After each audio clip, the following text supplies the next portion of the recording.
नमस्कार साथियों, मैं कुलदीप कुमावत स्वागत करता हूं के स्टडी सेंटर पर। साथियों, नेट के पाठ्यक्रम के सिलसिले में आज हम फिर से उपस्थित हुए हैं और आपके सामने लेकर आए हैं जो हिंदी पद्य, हिंदी कविता वाला जो पाठ्यक्रम चल रहा था उसमें सतपुड़ा के घने जंगल भवानी प्रसाद मिश्र की जो रचना है उस रचना को आज अपन इस वीडियो के माध्यम से अध्ययन करेंगे, उसके भाव सौंदर्य को जानने का प्रयास करेंगे और उसमें निहित उद्देश्य जो है उसका मूल्यांकन इस वीडियो के माध्यम से करेंगे। साथियों, सतपुड़ा के घने जंगल इस पूरी रचना को देखने के लिए वीडियो अंत तक देखें और यह वीडियो आपको कैसा लगे इस वीडियो के बारे में अपनी राय कमेंट के रूप में अवश्य दें। ये भवानी प्रसाद मिश्र का छायाचित्र। दोस्तों, एक महत्वपूर्ण बात, वीडियो को, चैनल को सब्सक्राइब करें, वीडियो को लाइक करें, कमेंट करें और शेयर ज़रूर करें। देखते हैं आगे। ये भवानी प्रसाद मिश्र के काव्य संग्रह, उनके कुल 16 काव्य संग्रह प्रकाशित हो चुके हैं, जिनमें एक खंड काव्य भी है, गीत फरोश 1956, चकित है दुख 1968, अंधेरी कविताएं 1968, गांधी पंचसती, बुनी हुई रस्सी, खुशबू के शिलालेख, व्यक्तिगत परिवर्तन जिए, अनाम तुम आते हो, इदम न मम, त्रिकाल संध्या, कालजयी जो कि खंड काव्य है 1978 में लिखा गया, शरीर कविता, फसलें और फूल 1980 में लिखा गया, मानसरोवर दिन 1981 में लिखा गया, संप्रति 1982 और नीली रेखा तक 1984 में लिखा गया। ये इनकी रचनाएं हैं।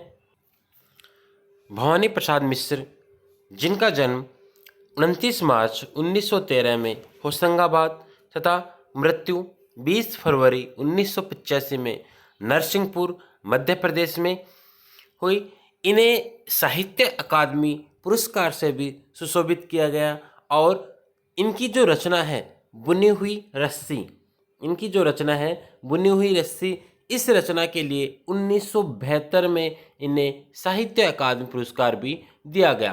तो इसी आधार पर यह अपन अनुमान लगा सकते हैं कि ये सर्वश्रेष्ठ कवि हैं। इसके अलावा यह दूसरे सप्तक के कवि भी हैं, इन्हें दूसरे सप्तक में स्थान मिला। देखते हैं यह जो रचना है सतपुड़ा के घने जंगल। सतपुड़ा के घने जंगल, यह रचना गीत फरोश जो इनका काव्य संकलन है, उस संकलन में यह सतपुड़ा के घने जंगल जो रचना है वह संकलित की गई है। इसमें प्रकृति दृश्य का सुंदर वर्णन किया गया है। सतपुड़ा के घने जंगलों में कवि घूमते हुए, विचरते हुए जो अनुभूति करता है, उसी अनुभूति को इस कविता में स्थान दिया गया है कि किस तरह से सतपुड़ा के जो घने जंगल हैं वह कितने भयावह है, कितने डरावने हैं और उनमें जाने के पश्चात मनुष्य को कैसा लगता है, उसका सारा वर्णन इसके अंतर्गत है। देखते हैं प्रकृति दृश्य का सुनहरा चित्र। मानवीयकरण अलंकार के आधार पर इसमें इस कविता को आगे बढ़ाया गया है। सतपुड़ा के घने जंगल, नींद में डूबे हुए से ऊँघते अनमने जंगल, झाड़ ऊंचे और नीचे, चुप खड़े हैं आंख मीचे, घास चुप है, काश चुप है, मूक शाल प्लास चुप है, बन सके तो दसों इनमें, दस न पाती हवा जिनमें, सतपुड़ा के घने जंगल, ऊँघते अनमने जंगल।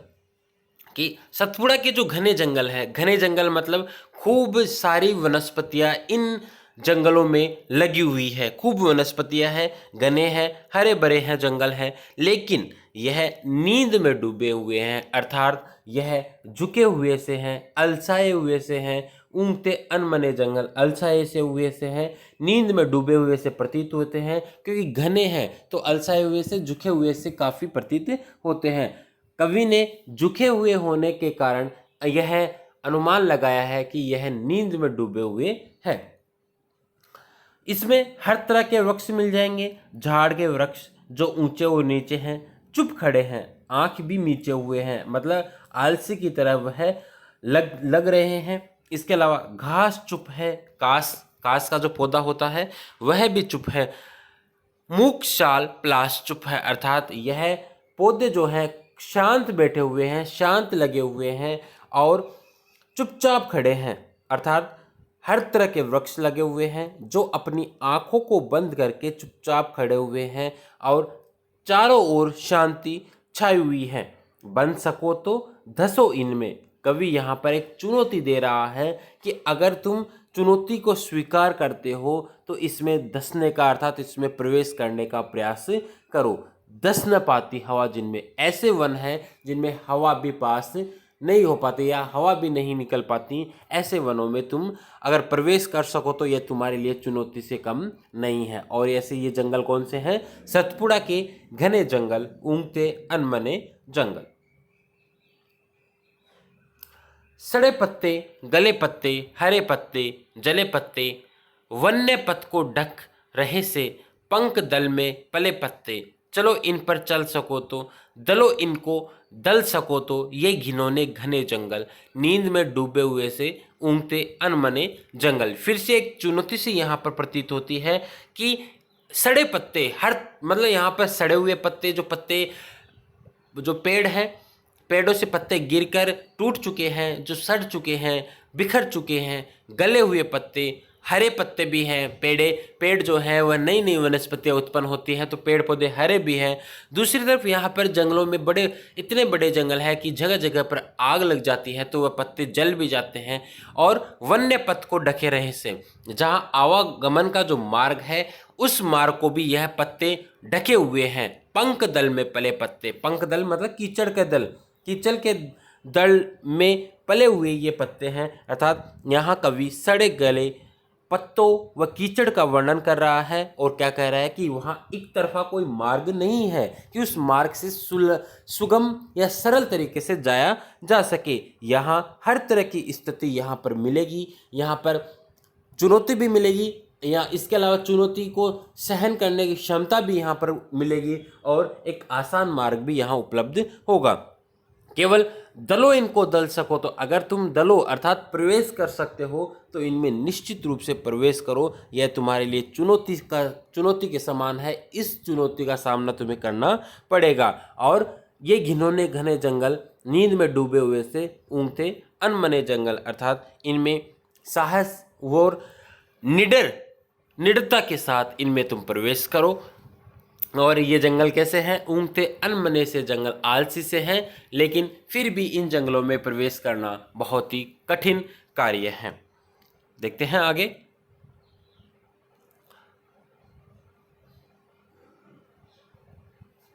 अटपटी उलझी लताएं, डालियों को खींच खाए, पैर को पकड़े अचानक, प्राण को कस ले कपाए, सांप सी काली लताएं, बला की पाली लताएं, लताओं के बने जंगल, नींद में डूबे हुए ऊँघते अनमने जंगल। कि ये जो जंगल है वह सुंदर नहीं है, ये जंगल घृणा पैदा करते हैं क्योंकि ये हमेशा ऊँघते रहते हैं और इनकी जो लताएं हैं वह भी काफ़ी अटपटी उलझी हुई हैं, जो डालियों को खींच खाए। इनकी लताएं हैं, वृक्ष जो हैं वह आपस में इतने बड़े हो चुके हैं, घने हो चुके हैं कि वह आपस में उलझे हुए हैं, एक दूसरे का रस वह खींच रहे हैं। और कोई इनमें प्रवेश करता है तो उस व्यक्ति के पैरों को पकड़कर अचानक उसे अपनी तरफ खींचने का प्रयास करते हैं। उस व्यक्ति के समक्ष यह चुनौती रहती है कि उनसे किस तरह से वह पीछा छुड़ाए और प्राण को कस ले कपाए, अर्थात यह मृत्यु को खींचने वाले या मृत्यु को पकड़ने वाले भी हैं। और सांप प्राण को कस ले कपाए, सांप सी काली लताएं, उनकी जो लताएं हैं वह सांप के समान विकराल है, भयंकर है, जो किसी भी समय मृत्यु के ग्रास में पहुंचा सकती है। बला की पाली लताएं, बला मतलब बहुत सारी समस्याएं उत्पन्न करती है और यह लताओं के बने हुए जंगल है, नींद में डूबे हुए से है और ऊँघते अनमने जंगल। आगे देखते हैं। मकड़ियों के जाल मुंह पर और सर के बाल मुंह पर, मच्छरों के दंश वाले दाग काले लाल मुंह पर, वात झंझा वहन करते, चलो इतना सहन करते, कष्ट से ये सने जंगल, नींद में डूबे हुए से ऊँघते अनमने जंगल। और जंगल के दृश्य का वर्णन करते हुए, प्राकृतिक दृश्य का वर्णन करते हुए कवि क्या कहते हैं कि मकड़ियों के जाल, की ये जंगल इतने घने हैं कि मकड़ियों ने चारों तरफ अपने जाले बना रखे हैं। और जब इन जंगलों में जब प्रवेश करते हैं तो उन जालों के जो बाल है वह सर पर भी या मुंह पर भी आ जाते हैं, अर्थात इनके ऊपर चलने पर मकड़ियों के जाले हैं वह चारों तरफ व्यक्ति को घेर लेते हैं, मुंह सिर आदि से लिपट जाते हैं, अर्थात ये जाले मनुष्य को काफ़ी भयभीत करते हैं। अर्थात यूँ कहें कि ये जो जंगल है वह पानी पे चलने के समान बहुत कठिन है और मच्छरों के दंश वाले दाग काले लाल मुंह पर। मच्छर भी इतने जहरीले हैं, इतने भयंकर हैं कि जब वह काटते हैं तो उनके जो निशान हैं वह शरीर पर काले लाल हो जाते हैं। अर्थात जहरीले मच्छर भी इन जंगलों में पाए जाते हैं और वात झंझा वहन करते। चलो इतना सहन करते कि अगर तुम वात झंझा अर्थात आंधी तूफान को सहन कर सकते हो तो इन जंगलों में तुम्हें प्रवेश करना चाहिए, क्योंकि इन जंगलों में आंधी तूफान का खतरा हमेशा बना हुआ रहता है और उनको ध्यान में रखते हुए ही तुम्हें इन जंगलों में प्रवेश करना चाहिए। कष्टों को अगर सहन करने की क्षमता अगर तुम्हारे अंदर है तो इस जंगल में आपका स्वागत है। अगर आप कष्टों को सहन नहीं कर सकते, ये समस्याएं जो अभी कवि ने बताई है, उन समस्याओं को आप अगर सहन करने की क्षमता नहीं रखते, इस चुनौती को स्वीकार नहीं करते, तो इन जंगलों से आपको दूर ही रहना चाहिए। कष्ट से ये सने जंगल, नींद में डूबे हुए से ऊँघते अनमने जंगल। अजगरों से भरे जंगल, अगम गति से परे जंगल, साथ साथ पहाड़ वाले, बड़े छोटे झाड़ वाले, शेर वाले, बाघ वाले, गरज और दहाड़ वाले, कंप से कनकने जंगल, नींद में डूबे हुए से ऊँघते अनमने जंगल। बहुत ही विकराल दृश्य का इन पंक्तियों में वर्णन किया गया है। भयंकर दृश्य, डरावना दृश्य यहाँ पर प्रस्तुत है कि अजगरों से भरे जंगल, कि यहाँ पर अजगर के समान भयंकर सर्प यहाँ पर मौजूद है। अगम गति से परे जंगल, कि ये मनुष्य की पहुँच से दूर है, आसान नहीं है इनमें प्रवेश करना। और साथ साथ पहाड़ वाले, अर्थात असंख्य पहाड़ वाले या खूब सारे पहाड़ वाले ये जंगल हैं जिनमें बड़े छोटे हर तरह के झाड़ उपस्थित हैं। और यही नहीं, यहाँ पर भयंकर वन्य जीव जैसे शेर है, बाघ है, इनकी गर्जना और इनकी जो दहाड़ है वह भी जंगलों में आसानी से सुनाई दे सकती है। इसलिए कंप से कनकने जंगल, अर्थात ये जंगल जो है वह इनकी दहाड़ गर्जना से कंपकपाते रहते हैं। अगर तुम उनका सामना कर सको, इन परिस्थितियों को सहन कर सको, तो तुम्हारा इस जंगल में स्वागत है। अर्थात असंख्य छोटे बड़े पेड़ जानवर यहाँ विचरण करते हैं, पेड़ लगे हुए हैं, नींद में डूबे हुए से ऊँघते अनमने जंगल। इन वनों के खूब भीतर, चार मुर्गे चार तीतर, पालकर निश्चित बैठे, विजन वन के बीच बैठे, झोपड़ी पर फूस डाले, गोंड तगड़े और काले।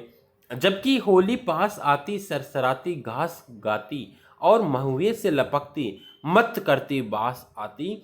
गूंज उठते ढोल इनके, गीत इनके, बोल इनके, सतपुड़ा के घने जंगल, नींद में डूबे हुए से ऊँघते अनमने जंगल। अब साथियों, यहाँ पर जो गोंड जाति है, इस गोंड जाति का यहाँ पर वर्णन किया जा रहा है कि गोंड जनजाति के लोग इन वनों में निवास करते हैं। इन वनों के खूब भीतर, अर्थात इन वनों में गोंड जनजाति के लोग निवास करते हैं, जो चार मुर्गे अर्थात कुछ मुर्गे और चार तीतर अर्थात कुछ तीतर अपने पास रखकर अपना जीवन यापन करते हैं। पाल कर निश्चित बैठा था, निश्चित है कि किस लिए निश्चित है? कि अपने पास कुछ खाने के लिए है, और जब खाने के लिए होता है तो मनुष्य निश्चिंत रहता है, क्योंकि उसे पता है कि कुछ समय तक अपना पेट भर सकते हैं, और वह मुर्गे और तीतर को खाकर अपना जीवन यापन करते हैं।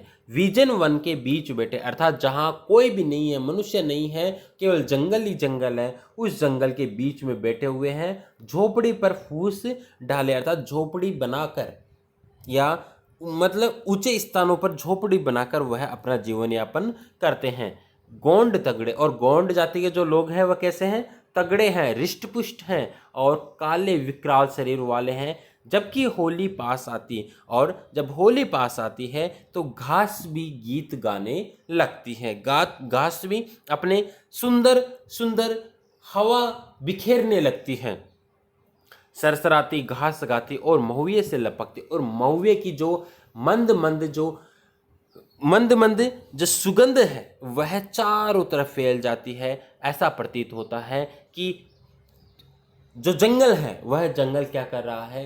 गान कर रहा है। मत करती बास आती है, अर्थात मत मतलब बावला से करने वाली, या मतलब उसमें जंगल में रमने वाली जो हवा है वह चारों तरफ चल रही है। गूंज उठते ढोल इनके, गीत इनके, बोल इनके। और जब खुशी का अवसर आता है तो इन गौंड जनजाति के लोगों के जो ढोल है वह गूंजने लगते, गीत गाने लगते, बोलने लगते। और ऐसा कहाँ होता है? सतपुड़ा की घने जंगलों में, नींद में डूबे हुए से ऊँगते अनमने जंगल। आगे देखते हैं।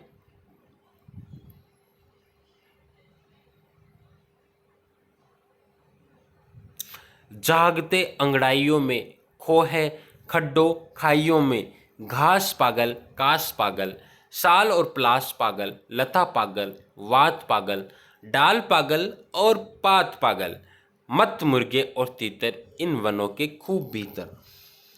क्षितिज तक फैला हुआ सा, मृत्यु तक मेला हुआ सा, शुद्ध काली लहर वाला, मत्थित उत्थित जहर वाला, मेरू वाला, शेष वाला, शंभु और सुरेश वाला, एक सागर जानते हो उसे कैसा मानते हो, ठीक वैसे घने जंगल, नींद में डूबे हुए से ऊँगते अनमने जंगल। क्या कह रहा है? कि यह जो जंगल है जागते अंगड़ाइयों में, अर्थात यह अंगड़ाइयाँ लेते हुए जंगल है, अर्थात ये जो ऊँगते अनमने से जो जंगल है वह आलसी तो है ही, साथ ही साथ इनको अगर बारीकी से देखा जाए तो ऐसा प्रतीत होता है कि ये अंगड़ाइयाँ ले रहे हैं, अर्थात उठने का प्रयास करते हैं, लेकिन ये आलसी है इसलिए ये झुके हुए से भी प्रतीत होते हैं। खो है खड्डों खाइयों में, कि जंगल में जो खाइयाँ है, खड्डों है, उनमें यह अंगड़ाइयाँ लेते हुए से प्रतीत होते हैं। घास पागल हो गई है, और अंगड़ाइयाँ जब मनुष्य लेता है तो वह पागल सा लगता है। उसी प्रकार यह जंगल के जो वृक्ष हैं, वनस्पतियाँ हैं, वह भी पागल सी प्रतीत होती है। मानवीकरण के आधार पर क्या कहा जा रहा है? कि घास पागल हो चुकी है, कास जो पौधे हैं वह भी पागल हैं, शाल और प्लास पागल, लता पागल, वात पागल, कि हवा भी पागल हो गई है, वह भी चारों तरफ इस तरह से विकराल रूप, भयंकर रूप लेते हुए फिर रही है। डाल पागल और पात पागल, डाल भी पागल है और इन वृक्षों की पत्तियां भी पागल है। मत मुर्गे और तीतर, मत अर्थात उन्मुक्त या स्वतंत्र या मदमस्त है, कौन? मुर्गे और तीतर भी इन वनों के खूब भीतर। और ये कहाँ पर दृश्य दिखाई दे रहा है? यह दृश्य है कहाँ का? यह है सतपुड़ा के घने जंगलों का।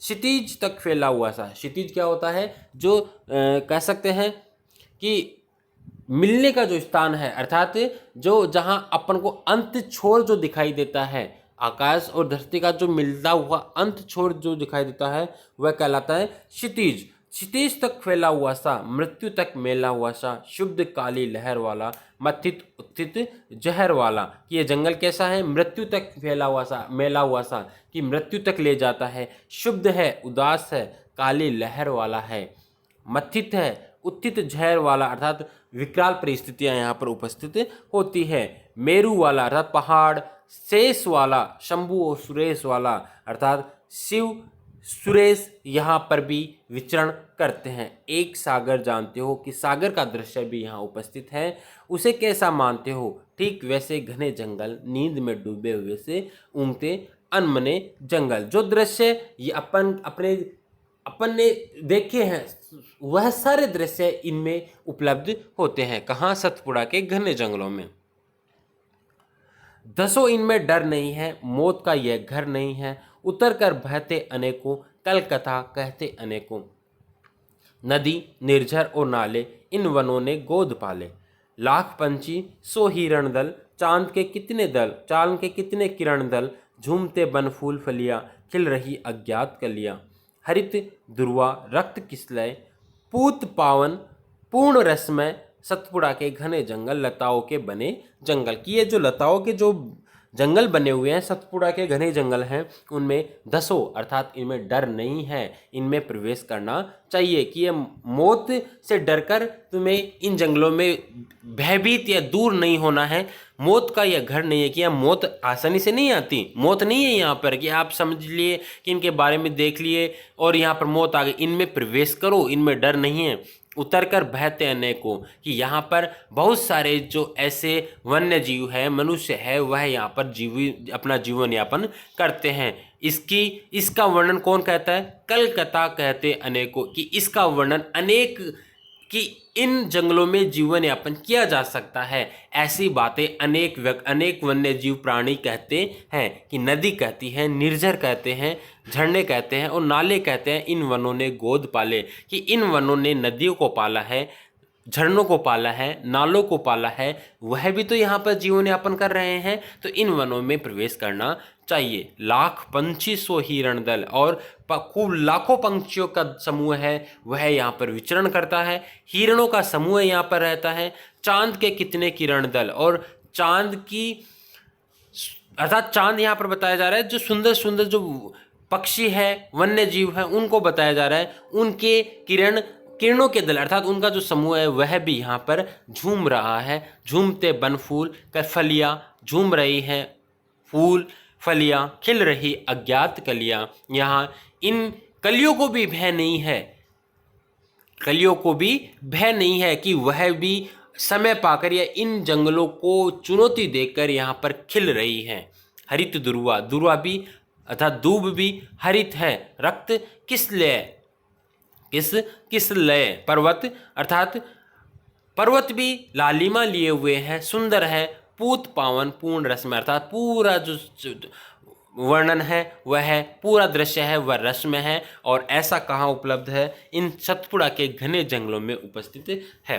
साथियों, ये कविता पूरी हुई। सतपुड़ा के घने जंगल, कमेंट करके अपनी राय अवश्य दें। और साथियों, आगे आने वाले जो वीडियो होंगे वह काव्य शास्त्र पर होंगे, हिंदी साहित्य के इतिहास पर होंगे, निबंध पर होंगे। बने रहिए मेरे चैनल पर। धन्यवाद।